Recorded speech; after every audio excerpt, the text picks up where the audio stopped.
Welcome to Shop Talk New Mexico. Today we're sitting down with Ira Saunders, CRNA. He's a nurse anesthetist, and I've known him for several years now. And today Ira is going to be talking with us about nurse anesthesia and what that all involves. Starting off, Ira, can you tell us a little about yourself? Sure. I'm a Albuquerque native, lived here all my life, except for when I went to CRNA school out in Wichita, Kansas. I got started in nursing by getting laid off at my job as a forklift operator. My older brother told me to go into healthcare, and I did. Became a nurse, did ICU and acute care for a little under 5 years, and then I went to CRNA school. Wonderful. I know that a lot of people have some reservations when they first get into healthcare because it's a misalignment of expectations and reality. So, did you experience that, or was it exactly as you imagined it would be? Nope, it was like you say, a misalignment of expectations. Initially, I got into nursing because I had imagined that nurses were mini doctors, miniature doctors, and that's not the case. They fulfill a much broader and deeper role than that. So what drew me into nursing in particular was critical care. I love pharmacology, physiology, pathophys, and doing critical care nursing was not what I had imagined it to be. So being a little disillusioned from that, I left the ICU and went down to the recovery room, the PACU, to work as a nurse there while I figured out my next steps. I was planning on taking the MCAT and going to med school and doing forensic pathology, of all things. Until one day, I met a CRNA named Brian Smith, and he said, "You're coming with me." And I suited up, and we took a patient back to the OR, did a nasal intubation, did the induction, did the extubation, woke him up. I didn't, but Sure. Mr. Smith performed it. And that day I was hooked. Oh, very good. So, immersing yourself in the science of it was really your motivator. Mm-hmm. Oh, That and clinical procedures. I enjoy working with my hands, doing procedures. I'm really drawn to that. sure. And you really like doing regionals. Love doing regionals. Love blocks. Yes. I think it's the closest thing to magic as it gets. Right. So, Right. Very good. Very good. So, would you say that that this experience with your first introduction into anesthesia was what inspired you to become a CRNA? absolutely. Okay. Absolutely. Prior to that, and I was always drawn to the science and the clinical skills of critical care. That's what was a big draw for me, and that's pretty much what anesthesia is critical care and procedures. So it was a perfect fit. So that really was the inspiration for taking that direction. Walk us through the education portion of the career journey here. So, in order to become a CRNA, you have to have, depending on the program, a minimum of a year of critical care experience, and the average is three years of ICU experience. Programs don't generally take emergency department, recovery room. They want you to have actual critical care experience in an ICU. I did get my bachelor's degree. I have a bachelor's degree from the University of New Mexico. And with that experience in the ICU, I also had to take the GRE to get into a program. Not every program requires the GRE, but some do. And I had my CCRN certification, which is like highly, highly recommended. It was a long time between getting my associate's degree, which is where I first started out, to ending up as a CRNA. Right. Right. So would you say that on top of having the experience in an ICU, having that critical care certification is a real boost in getting someone from there into anesthesia school. I would say it's not a hindrance for sure. You no program no programs that I know of require that, but it shows your motivation, shows you have a little bit of the drive to Right, the expertise. and the expertise. Right, Yeah. right. All right. What's a typical day look like for you in the operating room? And what's the difference in working in a hospital and working in, say, a ambulatory surgery center as far as what your tasks are during the day?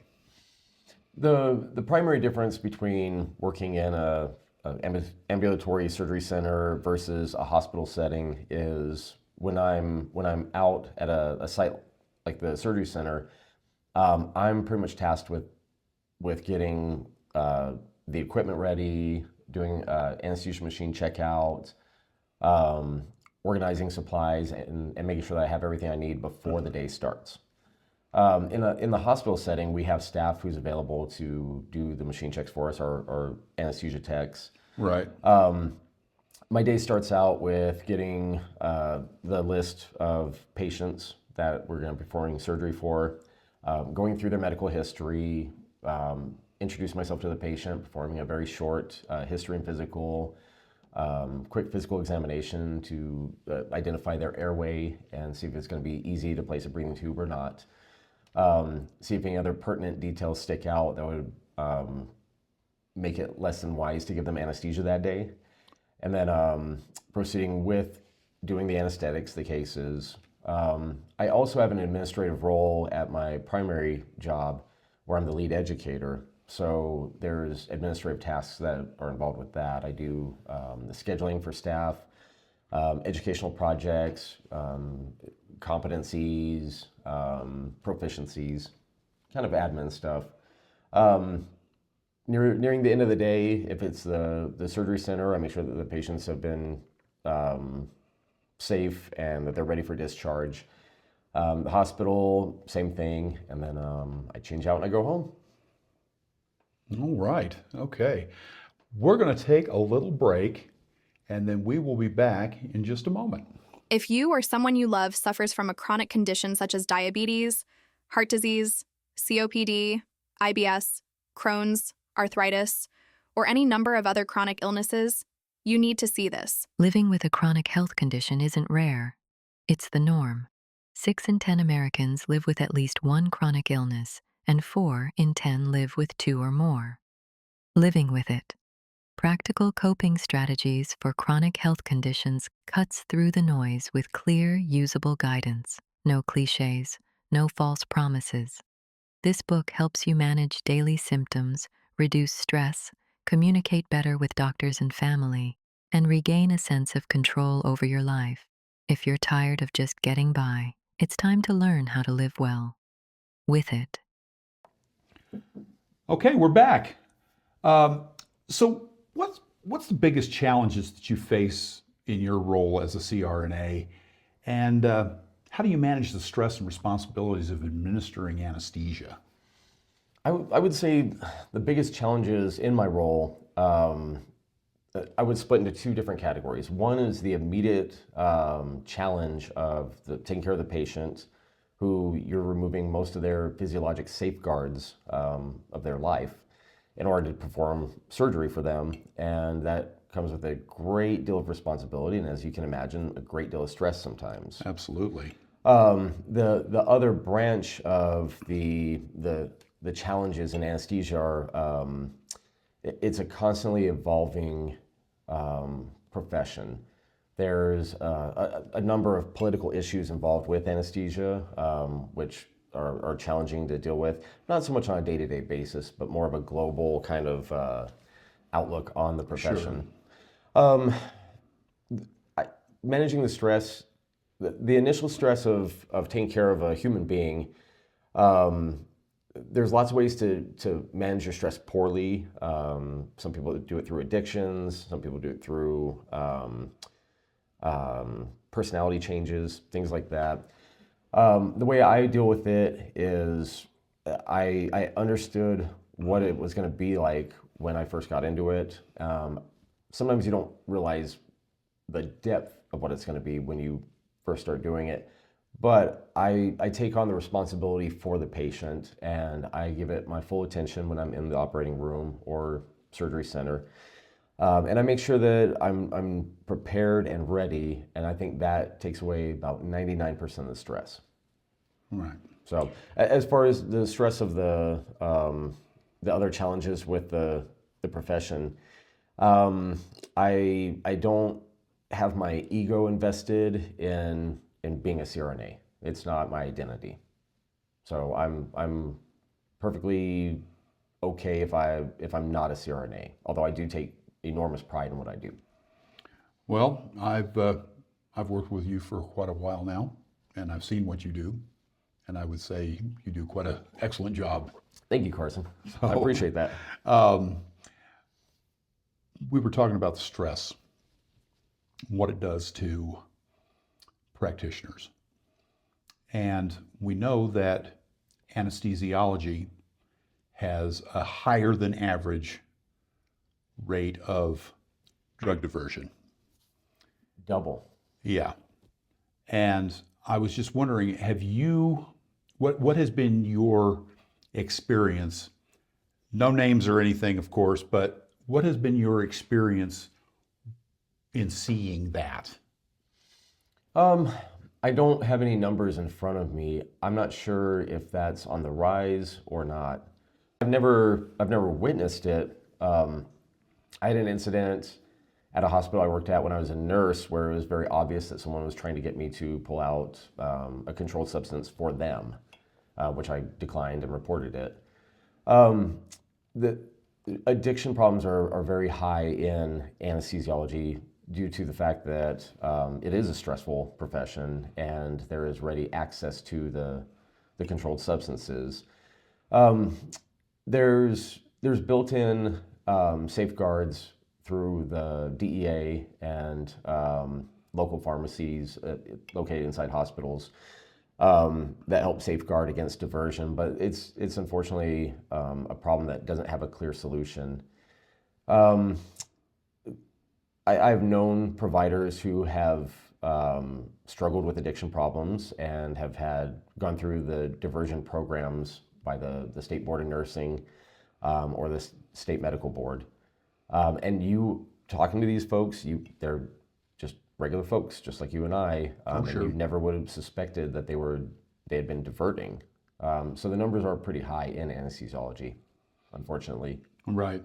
Our national groups, the ASA and the AANA, both have programs to support providers who are addicted, and they do a very good job of supporting them. Influences. Who were your major influencers in shaping your approach to your professional development? There's so many, it'd be hard to list You them mentioned all. Brian Smith earlier. Brian Smith was an enormous influence on my career path. I have a very good friend, Richard Kilgore, another Albuquerque native, who became a CRNA ahead of me and helped talk me into going that route as well. So he was a huge influence, very talented man, a great anesthetist. And there's so many to name, but the one I definitely want to give a big shout out was Wapo Pacheco.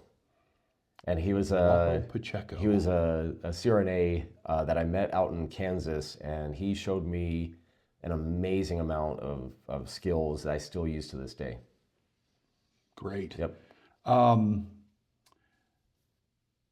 The ACT, how would you classify or how would you characterize the anesthesia care team versus the independent practice?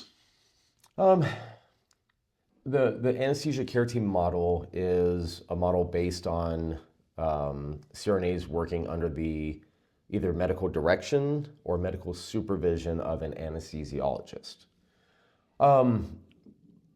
Those models are they were much more prevalent in the earlier days of anesthesia, but as market changes have happened, there's an increasing push for CRNAs to be and practice independent, and independent is a misnomer. That no one in healthcare works independently of everyone. So Right. we work interdependently with anesthesiologists, surgeons, nursing staff, everyone.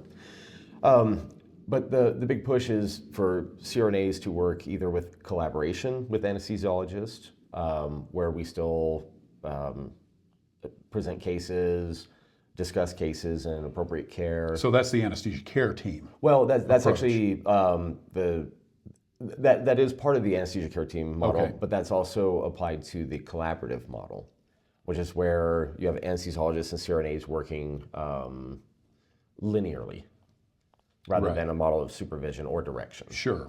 And then some places where I trained at in Kansas was an all CRNA anesthesia department. Yeah. Yeah. So you didn't have an anesthesiologist at all. No, there was none. I don't know if there's any within 100 miles of that place. Really? It was very rural. Okay. Very rural. So was there a limit on the acuity of care that you were able to provide? No, the only limit for the acuity was the capacity of the hospital to provide care. I see. So we did have an ICU. We did do some pretty big cases. We did lobectomies. So when I was working and being trained at that little hospital, there was no anesthesiologist. So I think the median amount of experience for the CRNAs there was 30 plus years each. Okay. So these were seasoned, well-trained, Good solid background. solid. Good. And I learned an amazing amount from those CRNAs. Okay. Yeah. So, and let me caveat all this with I am not. One of the biggest problems in anesthesia is the politics, and Right. there's some pretty clear animosity between the two groups. However, I fully respect physicians. I really do, and I think they're valuable, and I don't think they're unnecessary or an impediment to working to providing care. Sure. So, and at the same time, I was trained very well. I have no problems practicing independently on my own. So yeah.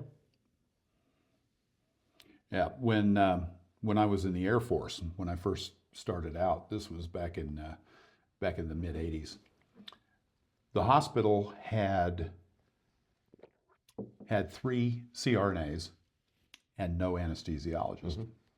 And since I was just starting out, I thought that's the way it was everywhere. So when I heard that they were getting an anesthesiologist, I thought, wow, that's an MD that does anesthesia? So That's great. so Yeah. you know, and I've had surgery several times, and every one of them that I've had since reaching adulthood, I always knew who was providing my anesthesia.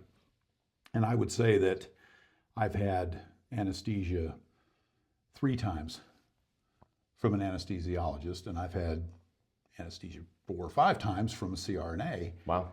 and couldn't tell the difference. Okay, that's Couldn't good. tell the difference. That's good. The only difference is that when I was younger and anesthesia was a newer science, I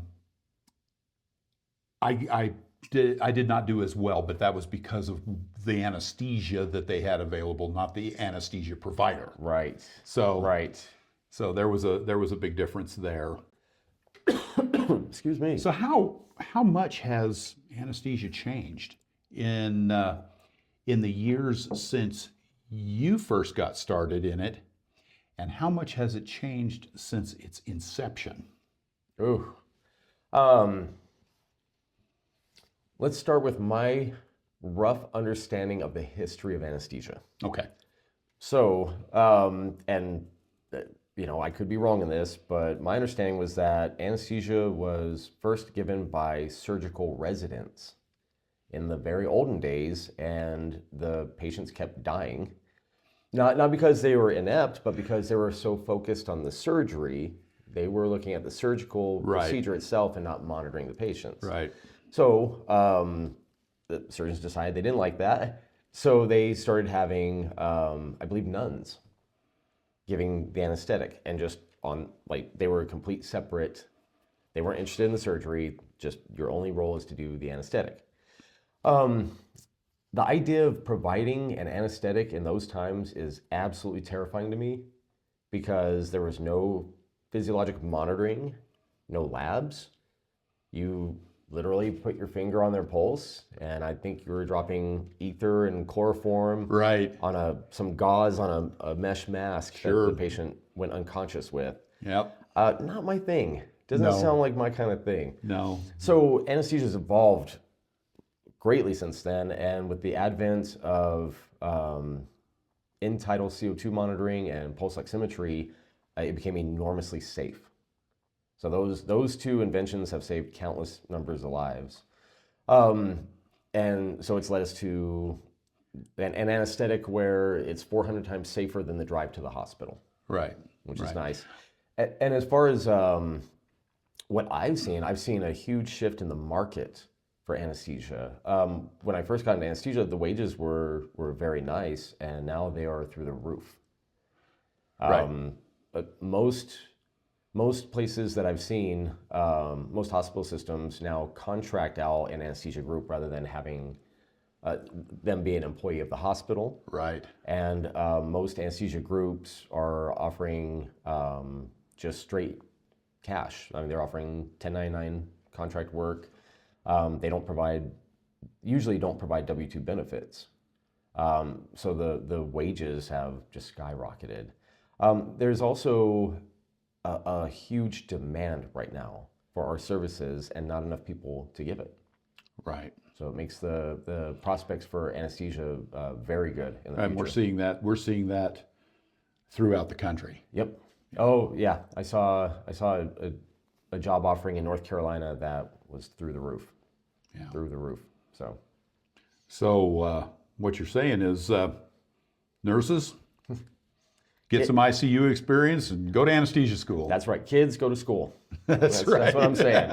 Kids, go to school. Kids go to school. Yep. That's right. Yeah, exactly. Now, what about from, we were discussing also the beginning of anesthesia. Oh, you said that it was surgical residents that were administering that. That's my understanding. So tell me about the first guy to use cocaine as an anesthetic. Oh, I don't remember that guy's name. Oh, fun fact. Yeah. Fun fact. Yeah. The first spinal anesthetic was cocaine. Yeah. So, and the two physicians who discovered it, they did a spinal on each other. Okay. And then they tested the effectiveness of it with hammers and blunt objects, and they woke up, or they regained sensation later on, only to find out that they were in a lot of pain.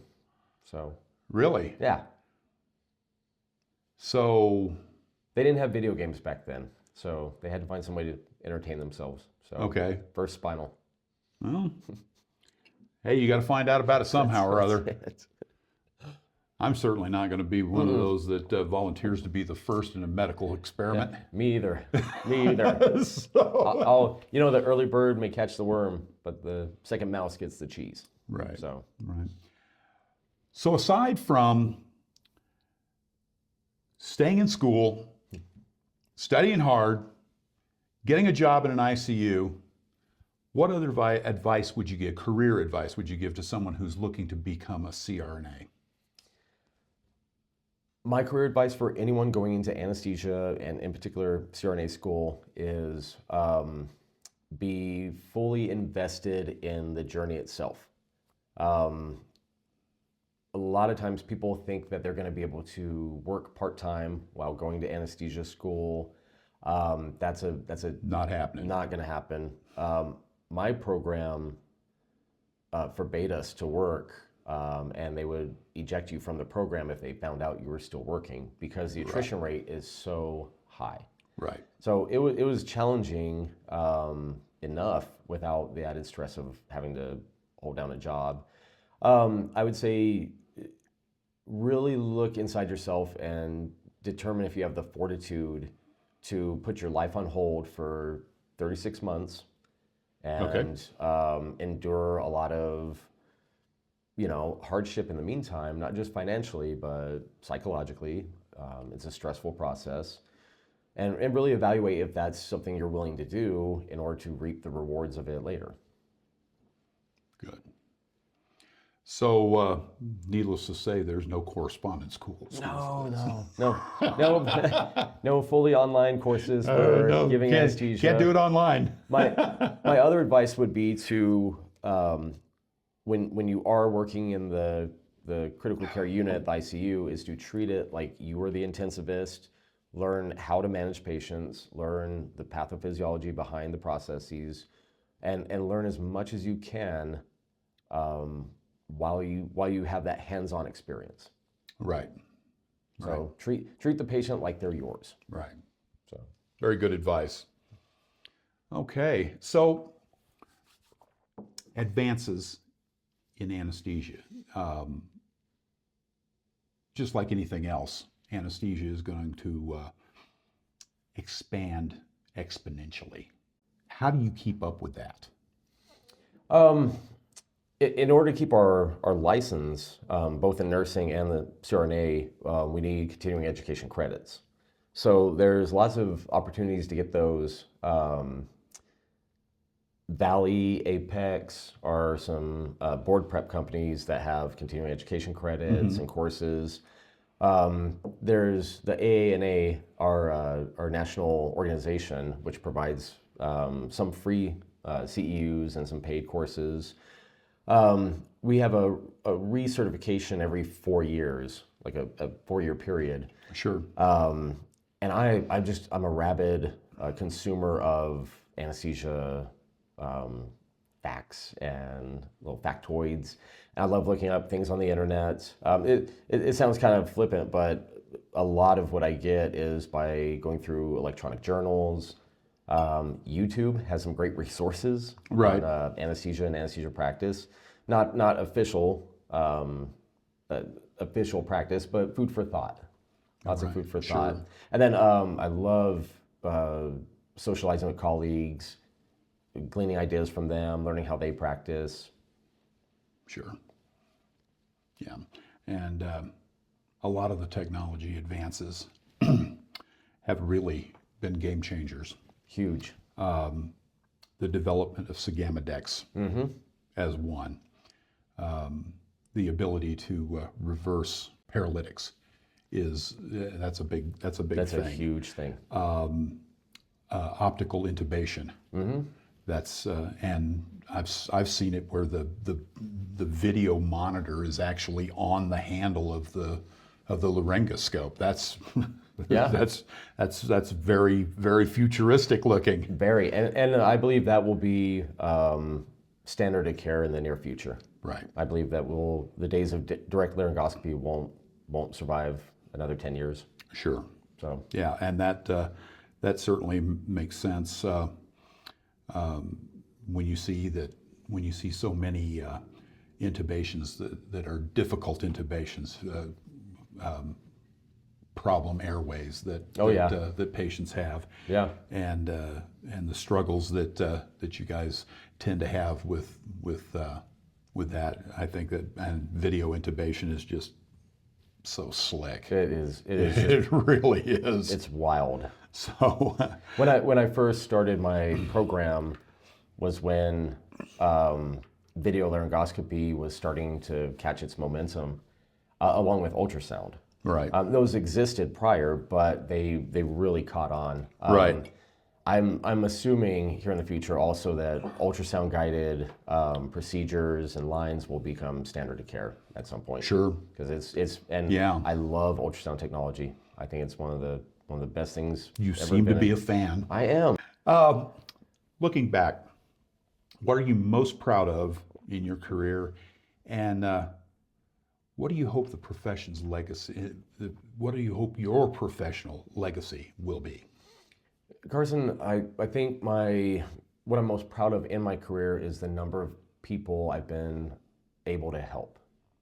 That's what I'm proudest of. It's not me, it's it's not in my hands, but I'm blessed to have been able to take care of so many patients and have so many patients entrust their lives to me, and for the privilege to be able to serve them. So that's really what I'm most proud of. As far as my professional legacy, I want to leave anesthesia better than I found it. All right. Yeah. Okay.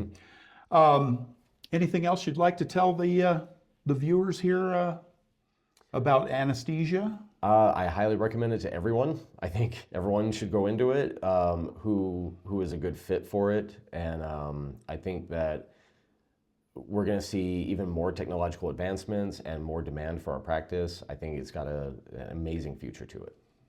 That sounds great. That sounds great. Well, thank you all for joining us today. If you would please subscribe to the channel. If you have any questions about anesthesia, leave us a comment in the section below, and we will be talking to you later. Thank you, Ira. Thank you, Carson. Appreciate Okay. you. All right.